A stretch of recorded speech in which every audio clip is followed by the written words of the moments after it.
Hi hello అండి. ఎంతో healthy అయిన బెండకాయ టమాటో కర్రీని ఒక్కసారి ఇలా ట్రై చేసి చూడండి. దేనికి సాటి రాకుండా చాలా బాగుంటుందండి ఈ కర్రీ అనేటిది. మసాలాలు ఏవీ లేకుండా ఇలా సింపుల్గా ఒకసారి కర్రీ ట్రై చేసి చూడండి.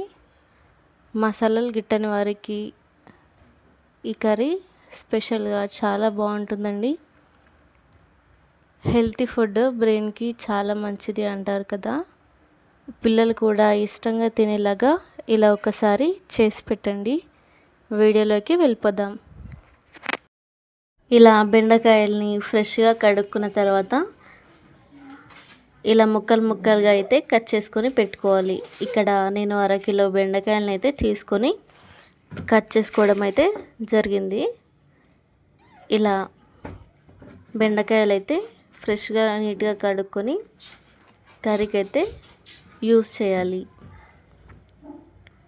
ఫస్ట్ ఒక కడాయి తీసుకొని కడాయిలో అయితే ఆయిల్ పోసుకున్న తర్వాత ఓ 2 ఉల్లిపాయల్ని కట్ చేసుకొని ఆయిల్ అయితే వేసి ఫ్రై చేయాలి. ఇలా ఫ్రై ఉన్నప్పుడు దీంట్లోకి కొద్దిగా కరివేపాకు అయితే వేయాలి. ఇలా 2 రెబ్బల కరివేపాకు వేసుకున్నాక కచ్చపచ్చగా దంచుకున్న అల్లం వెల్లుల్లి పేస్ట్ అయితే వేసుకోవాలి. ఎప్పటికప్పుడు దంచి పెట్టుకున్న అల్లం వెల్లుల్లి పేస్ట్ అండి.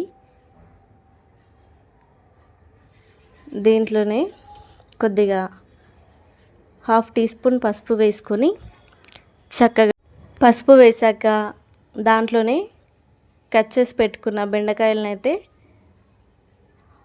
తాలింపులో వేసుకొని ఇలా అంతా ఒకసారి కలిపేసుకుందాం.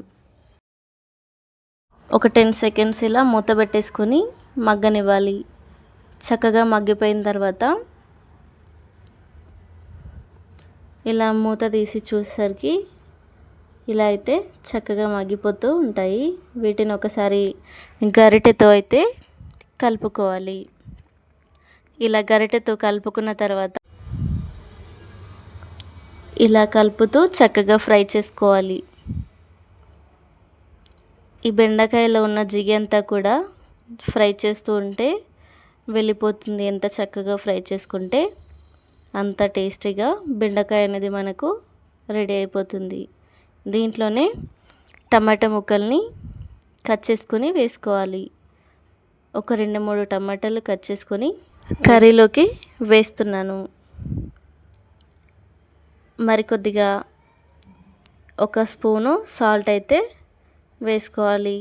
1 స్పూన్ ఆఫ్ సాల్ట్ అయితే పట్టింది ఇక్కడ. ఆ తర్వాత కారాన్ని ఇలా జల్లుకోవాలి. 2 చెంచాల కారాన్ని 1 చెంచా సగం సాల్ట్ని వేసుకొని చక్కగా ఒకసారి కలుపుకోవాలి. టమాటాలు సాల్టు కారాన్ని ఇలా చక్కగా అంతా ఒకసారి కలిపేసుకొని ఫ్రై చేసుకోవాలి. ఇలా కారం ఉప్పుని చక్కగా బెండకాయలకు పట్టేంత వరకు మగ్గనివ్వాలి. మరోసారి మూత పెట్టేసుకొని ఒక 5 నిమిషాల పాటు ఉప్పు కారం పట్టేంత వరకు మగ్గనివ్వాలి.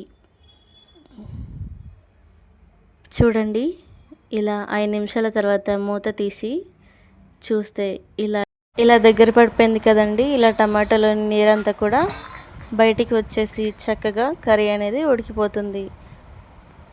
ఇలా కర్రీ అంతా కూడా కలుపుతూ ఫ్రై చేసుకోవాలి. చక్కగా బెండకాయ అయితే ఉడికిపోతుంది. ఇలా మరో 5 నిమిషాల పాటు చక్కగా ఫ్రై చేసుకుంటూ ఇలా కలుపుకుంటూ ఉండాలి. కర్రీ అనేది ఒక 10 నిమిషాలు ఇలా అంతా ఫ్రై అవ్వనిచ్చిన తర్వాత కర్రీ అనేది మనకు రెడీ అయిపోతుంది. చూస్తున్నారు కదా, ఈ వీడియోలో చూపిస్తున్నట్టు ఇలా చక్కగా ఎంత బాగా ఫ్రై అయిపోయిందో కర్రీ అనేటిది. అన్నం రోటీ ఇంకా చపాతీలోకి అయితే సూపర్గా ఉంటుందండి కాంబినేషన్. వేడి వేడి అన్నంలోకి అయితే బెండకాయ కర్రీ మామూలుగా ఉండదు, అసలు చాలా బాగుంటుంది. కాయ కర్రీ చాలా బాగుంటుంది, ఒక్కసారి ట్రై చేసి చూడండి. కర్రీ అయితే మనకు రెడీ అయిపోయింది. ఒక బౌల్లోకి సర్వ్ చేసుకుంటే సరిపోతుందండి. వీడియో నచ్చితే లైక్ చేయండి, కామెంట్ చేయండి, షేర్ చేయండి. Thank you for watching.